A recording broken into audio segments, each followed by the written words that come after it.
al que agradecemos que haya llevado nuestro pueblo por tantos sitios con su libro. Otra persona, otra gran persona dentro de nuestro partido, otro trabajador más, ha sido diputado en el Congreso, y lo que hay que destacar de él, yo creo que es su honestidad, su honradez, y que nos sirva de verdad de ejemplo como persona y como comunista. Felipe, cuando quieras.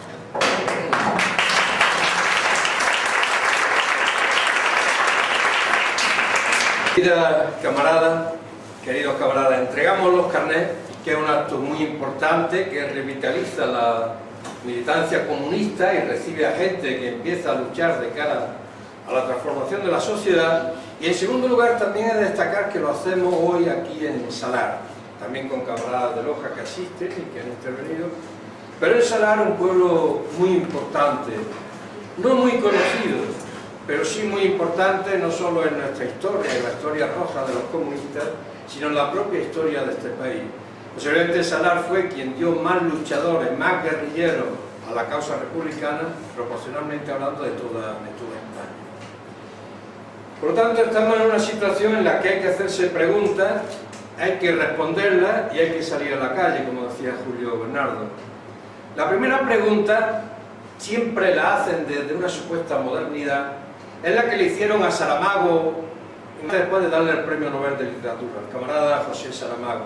Le preguntaron, ¿está justificado seguir siendo comunista? Y Saramago, antes de la crisis, le dijo, más justificado que nunca, por la explotación y porque el capitalismo no puede vivir sin explotar a una parte muy importante del mundo y sin la guerra. Si esa pregunta la hacen ahora, desde luego la respuesta es muchísimo más contundente. Fijaos, nos estamos acostumbrando a todo. Estamos perdiendo la capacidad de escándalo, de escandalizarnos ante las cosas que pasan. Pero fijaos lo que ha pasado en una primavera, en 2 meses y medio. Lo que antes pasaba en 10, 15 años, por una condensación de problemas, por la crisis del capitalismo, ha pasado en 2 meses y medio. Yo enumero algunas de las cosillas que han pasado. El tema del rey, con una crisis muy fuerte en la Casa Real. El tema de Carlos Díaz, ese hombre de los fines de semana caribeños a costa del dinero público, con una crisis muy fuerte en otro de los poderes del Estado. El tema de Bankia, y no solo Bankia, sino toda la crisis del sector financiero de la banca española, el 40% de la cual está agujereada, no puede salir. 60, 70, 80.000 millones habrá que darle de dinero nuestro, para reflotar a aquellos que desde el 1995 a 2005 han ganado más dinero que nunca en toda la historia del mundo, por razón de la burbuja inmobiliaria. Y ahora hay que taparle sus agujeros e incluso pagar pensiones de 50 millones de euros, de 30, y salarios de 2 millones, de 3 millones de euros.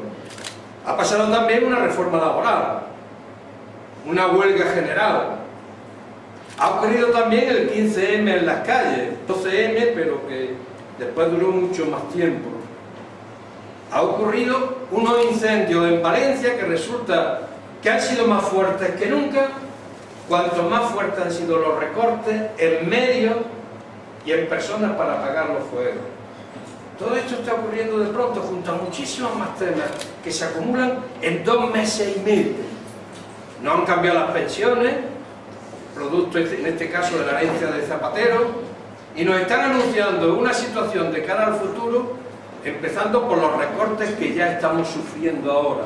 Todo esto en 2 meses y medio. Y nos hemos acostumbrado. Nos dan las noticias en la televisión y pensamos que esa es la realidad y que hay que asumirla así. Y estamos perdiendo, por lo tanto, esa capacidad de escándalo. Nosotros menos, quizás, los rojos, los comunistas menos. Pero hay mucha gente que se acostumbra y se cree que, aunque están viendo cosas muy serias, que es una especie de fenómeno meteorológico, que el capitalismo era lo normal, el reino de la realidad, la estructura permanente, lo que no se puede cambiar.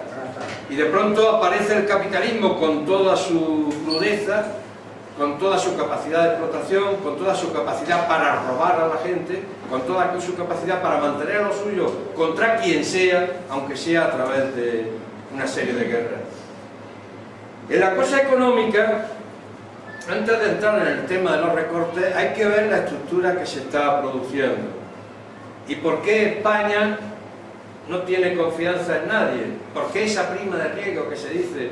La prima de riesgo es el dinero en interés que tenemos que pagar por el dinero que nos prestan para seguir pagando nómina y seguir pagando jubilados. Estamos pagando al 7% y estamos pagando al año 30.000 millones de euros en intereses. En intereses. El presupuesto de la Junta de un año lo pagamos en intereses. La deuda real es de unos 800.000 millones de euros, el 80% del Producto Interno Bruto, que ahora puede subir 10 puntos si sucede lo que va a suceder después del engaño de Rajoy. Sí va a ir el dinero de Bankia y de la banca a deuda pública, por lo tanto lo vamos a tener que pagar nosotros. Pero no termina ahí la cosa, porque claro, hacen muchas cosas, muchas promesas, muchos recortes, y España sigue pagando intereses. Cada vez más, la prima de riesgo no se mantiene, se pierde en bolsa. ¿Por qué? Porque piensan los bancos, los llamados mercados, que son los bancos y los fondos de inversiones y de pensiones, que España no puede pagar, que se va a hundir, que hay que rescatarlo. Y por lo tanto no se fían. Se arregla la cosa 2 o 3 días, inmediatamente vuelve el agujero y todo el agua limpia se va otra vez. Porque hay que decir que junto a la deuda del Estado de 800.000 millones de euros hay una deuda privada. Recordad que iba a un banco a saludar a un primo y salía con un crédito para una boda, para unas vacaciones, para un bautizo, para un coche o para un piso. Deben las familias en España, las 3/4 partes son de deuda de hipotecas, 850.000 millones de euros. Eso aparte del dinero público del Estado. ¿Cómo se paga eso? Desahucio, pobreza, los comedores sociales, 2,5 millones de pobres ya, y todas las cosas que se van amontonando sobre la realidad diaria. Pero aparte está la deuda de la banca. ¿Qué hacían los bancos? Durante 10 años, 1995 a 2005, te daban el crédito, aunque no pudieran pagar, porque ellos después vendían ese crédito al extranjero.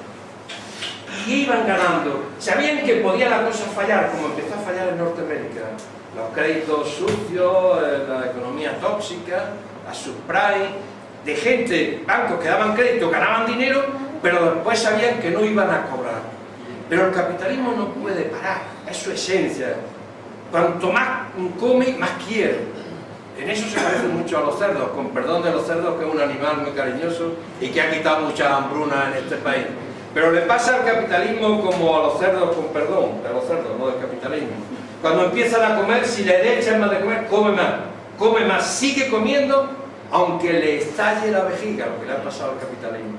Ha seguido prestando, ha seguido ganando, hasta que ha estallado la burbuja financiera, fundamentalmente inmobiliaria, aquí en España. Y en esa situación estamos. Por eso los recortes no son simplemente la manía de un ministro que quiere recortar, lo habrá oído por televisión, porque no hay que gastar lo que no se tiene, como hacen las familias, o porque hemos vivido por encima de nuestras posibilidades. No, no es así. El recorte, que antes se llamaba ajuste, cuando los casos latinoamericanos, es el principal modelo de política diaria del neoliberalismo. Un presidente norteamericano dice: a los pueblos se les puede esclavizar de 2 maneras, o con la espada o con la deuda. Tú metes la deuda, hay que pagar la deuda y sigue aumentando la vejiga. Constantemente estamos pidiendo dinero, ahora al 6, al 7, Grecia al 9, al 10, al 12%, y hay que pagar eso. ¿Cómo lo paga? El dinero presupuestario está ahí, lo que pagamos en impuestos, el dinero que después va a educación, va a enseñanza, va a incendios forestales. ¿Bien? Pues se trata de recortar esas partidas, quitar nivel de vida, empobrecer a la gente para poder pagar la deuda. En esa situación estamos. Además, con una política a través de la cual han metido una enmienda en la Constitución PP y PSOE el verano pasado, según la cual es prioritario pagar la deuda a pagar los gastos sociales. Con lo cual ya estamos amarrados de pie y mano. Y sobre la otra idea del déficit. El déficit es que gastan más de lo que tienen. Y eso se complementa con deuda, y en España se ha disparado, efectivamente. Había un déficit del 9%, ahora está en el 11%. Y hay que bajarlo al 3%, del 11 al 3 en 2 años, y se conseguimos una prórroga en 3. Bien, son 80.000 millones de euros, hay que sacar de algún lado para pagar la deuda y eliminar déficit durante 3 años. Este recorte que hemos sufrido ahora, que ha llevado a todos los problemas que ha caracterizado aquí Julio Bernardo, era un recorte de 10.000 millones. Yo estoy hablando de 80.000 millones de euros en 2 o 3 años. Pero si lo llevas a 3 años, te obligan a más recortes, a obligaciones. La condicionalidad, esa palabra que utiliza que parece que no significa nada, es que te condicionan, por ejemplo, a los anuncios que se van a hacer posiblemente a partir de ahora hasta finales de julio. ¿Qué recortes nos van a anunciar? Ya se ha publicado en el extranjero cosas de las que van a anunciar. Aquí no salen, pero poco a poco se van filtrando, van saliendo. La primera puede ser un cambio otra vez en el sistema de pensiones, y es que se calcule sobre toda la vida laboral, sobre lo que has cotizado durante toda la vida, 15, después 20 años. Con lo cual bajarán las pensiones un 15, un 20% y obligarán a la gente de su pobre patrimonio, de su pobre caja, a tener que suscribir una pensión privada para pagar todos los meses 300 euros, 200, lo que sea, para poder vivir, para poder, que es lo que quieren. Ese es un gran negocio de la banca que están trabajando.